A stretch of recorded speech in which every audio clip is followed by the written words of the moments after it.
எனக்கென வந்த தேவதையே சரிபாதி நீ அல்லவா நடக்கையில் உந்தன் கூட வரும் நிழல் போலே நான் அல்லவா கண்ணன் கொண்ட ராதையர ராமன் கொண்ட சீதையர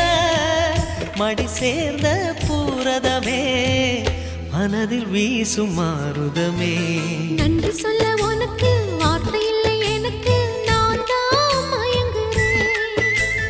என்னுடைய மனச தந்துவிட்ட பிறகும் ஏம்மா கலங்குற